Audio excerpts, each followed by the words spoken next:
This is the Prestigious Initiative, and these are the points. I'm Chris Kent, and I'm joining Chris Bean. Hello, Mr. Bean. Hello, sir. Let's talk about your conversation with John Thornton. Fortunately, I wasn't here for this conversation, but I was able to listen back, and I really enjoyed the talk you guys had and learning some insights from John, the way he approaches management, leadership, and just his job in general, are a big reflection of who he is, and I imagine how he approaches the rest of his life as well. So again, it was great to be able to listen back on the conversation. I'm excited to kind of dive into what you took away from it as well. So any first impressions or anything you remember about that conversation? Yeah, I think that it was really refreshing to talk with him. So I don't know that we talked about this in the show or not, but me and John went to high school together, and largely disconnected since then, but have since reconnected. And so it's nice to be able to reconnect with him. It's nice to have that conversation. And it's really refreshing to know that there are managers out there managing teams the way that he is. So I think that, largely, at least in my reference of what manager is or what makes up a manager is not at all the type of things that John is talking about. And so I think that if the managers that were out there could manage their teams like John does, I think that would lead to much more connections, and I think that would likely lead to much more efficient teams because of that connection. Then you're treating those people as people, not just as, a cog in the machine. Yeah, that was one of the first things, right at the gate that John kind of imparted upon us was, he believes that managing and managers should involve caring about the people that you're managing. Like you said, they're not just a cog in a machine. They're not just a number on a page. They're actual people with desires and dreams and things that motivate them.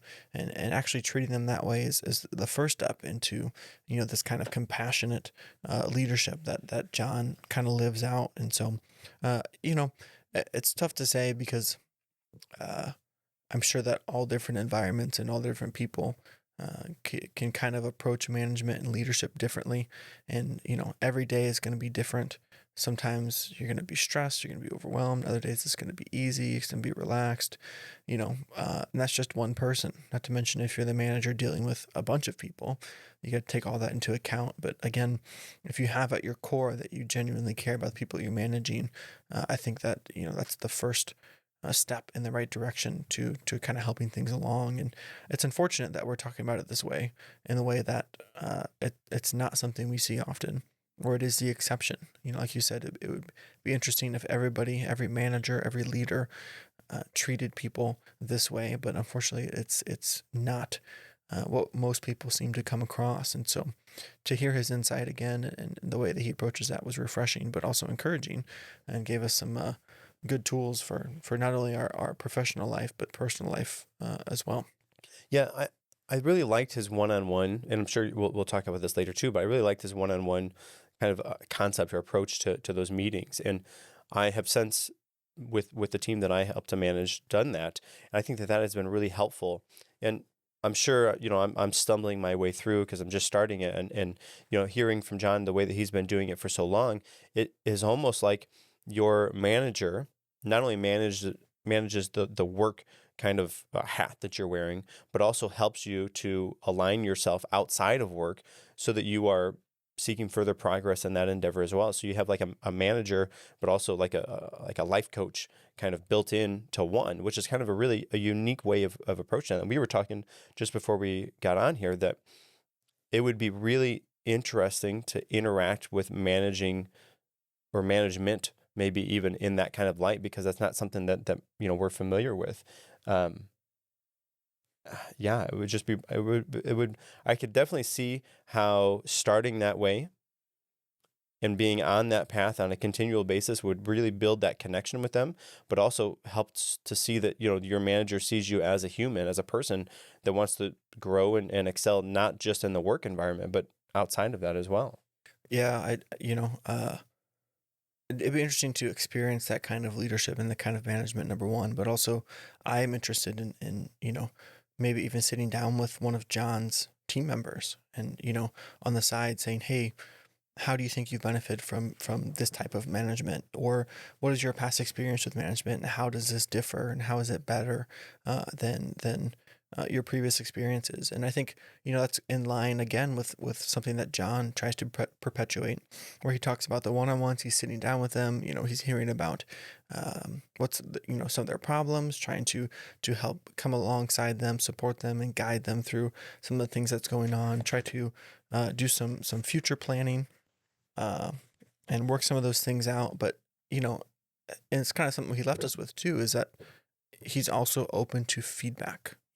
He wants to know what other people's perception of his management is, or what he could do better, or what he could change about the way he's coming alongside to support these people. And so, again, being able to speak with someone that is under John's management and get their experience with it as well, I think would be something interesting to hear, and something I would be interested in hearing myself. But even beyond that, as you mentioned at the beginning, I was going to ask you if you did follow up.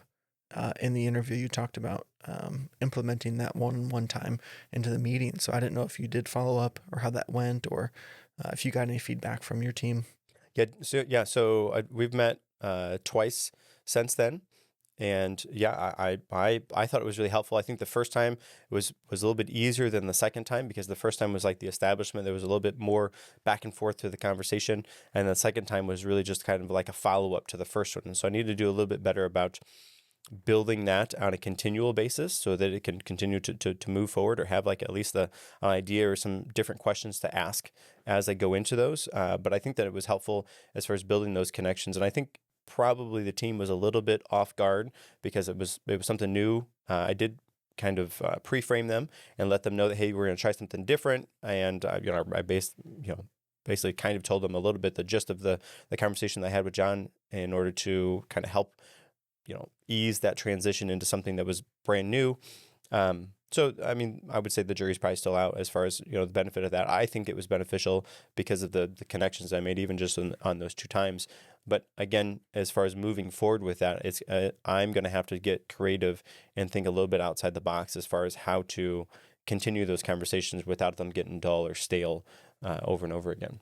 Yes, sir. Good to hear. Another part of your conversation with John that I really enjoyed, and really was good to hear, to see how he talked about, kind of where he began in his career, and the kind of steps it took to get to where he is now, and kind of, adapting into his management style, and becoming who he is. And what I mean by that is, he talked about along the way learning from good managers what he wanted to do, or how he wanted to treat his employees based on how they treated him. But not only that, also learning what he didn't want to do. So he could take the good and plan to implement it later, decide how it would affect his management style, but then see the bad and recognize that he didn't want to be that way as well, and avoid it when he became that manager too. And part of that is also the two of you talked about learning from your failures, taking your mistakes and using them to find out a better way to either avoid that mistake, or make up for that mistake, or not make that mistake again. And those are two things I think are pivotal in helping us shape who we want to be and who we are. And so it's great again to hear that's an aspect of his management style in his life, and to be able to learn that lesson from him. Yeah, I think that, of course, learning from failures, or past failures is crucial as far as moving forward. But it is one thing to learn from your own failures, but I think it's something different to be able to see somebody else fail, realize that you perhaps one day will be in that role, and you don't want to make those same mistakes. And so you kind of have to take that and put that in the database of things not to do later on if you get into that position. And I think that probably would be challenging to do, because, well, what it would mean is you would have to know where you want to go. Because if you knew where you want to go, then you could be taking all of those things and learning from those experiences, and as opposed to just experiencing them, right? So I take this, listen, I want to be a manager someday. And when I'm a manager, I know that I want to manage like this and not like that. And I don't want to make those mistakes, and I do want to do these things. But you have to think about that as you were going through that, with the intention, so that when you became that manager later on in life, that you could apply those things. And I think that again, would involve some sort of forethought with the direction of where you wanted to go. So it's very interesting to hear and see that kind of play out in John's life, because that means that he had at least a loose plan of where he wanted to go so that he could file that information away and then know what to do with it later on. Yeah, and speaking of mistakes, there's something that he said I've never heard before, but I really liked it. He said, in the management type realm or the management type of relationship, the person who made a mistake should be part of the solution. And again, I don't think I've ever heard it either phrased that way or just heard that idea in general. And it's interesting to me because I think so often, number one, we've had managers come and say, "Oh, I'll just take care of it. Don't worry about it. Let me take care of it." Which, at the time seems like a benevolent thing, or could seem like a benevolent thing, or could seem like a frustrated or upset kind of thing. Like, oh, this guy doesn't know what he's doing. I'll just do it. Or, I'm such a good manager. You don't have to worry about it. I'll take care of it. But the idea of that person who makes a mistake should be part of the solution, I think is incredible, because then that person gets to walk hand in hand with you through the problem, figure out what went wrong, figure out what to do, and then walk through actually taking care and fixing that problem. So they have the experience of doing that. And then it goes back to another thing that John said earlier, is that he wants to be a manager, so that people, or he wants to be a manager or lead in a way that uh, people don't feel like you're demanding something from them. People feel like you are there to support them.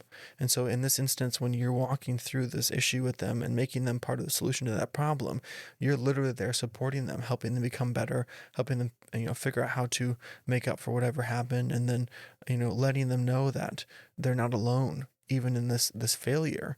And so I just really like that idea. And again, everything that he's talking about and everything that you guys discussed reinforces this compassionate manager, this compassionate leader who has empathy and actually cares for his people, which is the first thing that came up. And again, it's just reiterated in these many different ways, and it's amazing to hear. Yeah, I think, of course, having the person who made the mistake become part of the solution for that helps that person take ownership of that mistake, and then not just see that as, oh, somebody else will take care of it. And everybody else on the team, they get to realize that, hey, if I make a mistake, I'm not going to be left to dry or thrown under the bus, but I will have to try to pick up the pieces and figure out what to do moving forward. And I think that really invokes a certain sort of ownership over all of the different things that you're doing, because whether it's good or bad, you're going to have to be there to pick up the pieces. Either you can be there to pick up the pieces and triumph with your team, or you're there to quite literally pick up the pieces and see where you have to go next and what it looks like to move forward. That is a unique way to look at that, because like you said, most of the time somebody makes a mistake on the team, the manager comes in, perhaps fires that person, or they just take over or have somebody else take over to fill the shoes and fix it. But if that happens and that person who made the mistake doesn't necessarily understand that what needs to happen in order to move forward after that mistake is made, because they don't get to see that part. And I think that above giving them the ownership of that, that gives them an opportunity to, at some point in time, if they so happen to be in a manager type position, they can see that they don't have to swoop in, take control of the situation, and then swoop out and give let the team try to fend off and see what happens afterwards, right? You get to come in and say, okay, listen, let's come to this, the next step together, and they become part of the solution to whatever those issues or problem were. I think that of course, that's a unique way to look at that. And we talked about this already, but thinking through this is not how most managers would go about this. And it is interesting to think how, like, to put yourself into the shoes of somebody that would be managed by John, or somebody else that would be managed like this. And that is a different dichotomy to play, because it's not the quote unquote standard way of thinking about how managing works. Right. And a lot of this goes back into, as we mentioned already, those one-on-one check-ins, focusing on actually developing a relationship with someone rather than just getting to, what John referred to as the tactical aspects of the meeting. I'm sure there are issues to be talked about, or problems with something that he'll need some, problems with something an employee might need advice on, or something that they can talk about that's business related. But you're also trying to develop a relationship with this person to not only understand this person, but find out what motivates them, find out what they are excited about when they come to work, or find out what they're not excited about when they come to work, so that John can then take them and put them in a place that they're going to perform well in because they are excited about X, Y, or Z thing and actually care about X, Y, or Z thing. And, that goes into another part we talked about, sometimes taking employees who create or embody good culture. And even you guys got to kind of like the details of two people who feed off each other really well and they work well together, while trying to take those people and utilize them to either spread that positive culture throughout your company, or taking those two people that work well together, putting them somewhere else so they can develop other people who work that same way. And I don't think you're going to be able to do that, number one, if you don't know that person, and that's where the relationship building comes in. Or number two, if they don't understand why they're there. Because John also talked about, if you have to move someone in a different position away from their friends or people they're used to working with for so long, you need to tell them why. Say, hey, I'm going to move you here because I like your attitude. I like the way that you embody our business. I like the positive atmosphere you create. And so I want that in this other place. And so I'm using you to help develop that in this other area. Or, John even had the foresight to think ahead of, hey, I have this project coming up in 9 months. And so I'm going to put you on this project now that's going to get done in 8 months, so that when those 9 months come around, you'll be ready to do the next job that's going to set you up. And, being able to explain that. It comes down to three things that John talked about. I think is most important to his role as a manager. He talked about planning, he talked about transparency, and then he also talked about taking care of the small things. And so, two of those three things I just mentioned, he's planning for the future and he's being transparent, saying, hey, listen, this is why I'm doing what I'm doing. This is what it's going to do for us moving forward. And he's taking care of those small things by doing that as well. And, it's just, it's so awesome to hear John's approach to leadership and management, but also the fact that it's not just an idea. He's clearly played this out. He's clearly living this right now. It's not like he just, read a book once and said, oh, this is what a leader should do. He's trial and error these things. He's experienced them, whether it's from a manager or something he's done himself. He's been through it and he knows the importance of all these things. And so, every word of this conversation can be beneficial. And as you mentioned earlier, it's so exciting to put yourself in the shoes of someone who is led by a manager like that, or imagine what it must be like to have a leader like that. And if more people were like this, man, I could just imagine, the things that companies could achieve, or at the very least, the level of employee satisfaction, employee happiness, I'm sure would be a lot different. But, we're not here to talk about business statistics or business operations necessarily, but I really enjoyed John's take on management. Yeah, the term that comes up in kind of in the place of manager would be motivator. And I think that would be a good term to use in the place of his managing style. It's not that he's managing, because you think of managing, you think of reprimanding, you think of controlling, but that's not at all, at least what it seems that he's doing by any stretch. But as opposed to that, he's motivating his team members individually to do these things. And there's a hint of directing, I think, involved as well, because, and when I say directing, I mean that he's able to see the future projects and he knows his team well enough that he can pick and place, move those team members. If they work really well together, he can put them into different roles so they can help to develop that culture other places. Of course, having that conversation ahead of time first so that they know what's going on, the why, like you said. But on top of that, then he knows that if person A, let's say Joan, wants an opportunity to lead a project, and the project, or they're all being led right now, but there's another project that's coming down the pipe in 6 months' time. And so you have that conversation. Hey, Joan, you want to lead? You want to be a project manager? Yes. Okay, good. Well, look, in 6 months now, we got one that's coming down the pipe. So I'm going to let you know this, and I'm going to put you onto this one right now where you're going to play your little part. We're going to be done with this one. Then you get to lead, the project lead in the next one, because he can see that happening. So in my eyes, it's directing. He's directing, pulling the strings as far as putting the people in the places that they're going to be most efficient in, to build that culture of the company, but also to put them into places so that he knows that that role is going to end and they can be put in the place that they want to or need to be later on, is a unique way, maybe a different terminology to put that on, but a directing motivator, a motivating director, something like that. Yes, sir. A couple extra thoughts before we wrap up here. He mentioned Daniel Pink.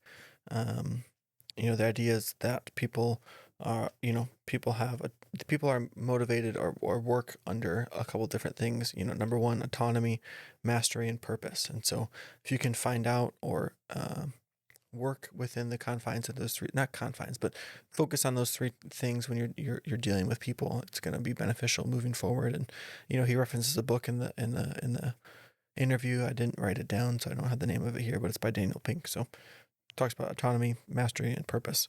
And he mentioned a quote as well, that most humans want to do good work. And I think we can probably all agree that we want to do good work, and having a manager who supports you and sets you up for success is going to be helpful in getting that good work done. And then you guys kind of talked a little bit about, the differences between office work and remote work. You guys talked about having centralized communication, but not just centralized communications with rules about how you're going to communicate. And then John also mentioned that within his company, communication is done publicly most of the time. And the idea there is that, rather than talking to one person about the problem, them not being able to come to a solution with you, having to rehash that to another person, and then potentially rehash it to another person, but you're going to be doing the same conversation 4 or 5 times. Just have it on an open forum. Anybody can chime in. Anybody can kind of support you and work on that project with you. Not to say that you can't ever speak privately. I'm sure that some things need to be done in private rather than in public. But again, that idea there is that you are not alone in the business. You are supported by your manager and your other coworkers in there to help kind of work through all these issues together. And then, the last 3 things that John left us with in the interview, I kind of paraphrased for myself. So he didn't say them exactly this way, but basically, he's talking about 3 tips for managers or leaders, but I kind of think that they're important for everyday life and every person. Number 1, he talked about utilizing failure, learning from your failures. Don't make it just something that happened and it sucked. Hey, why did this happen? What can I do better? What can I learn from this?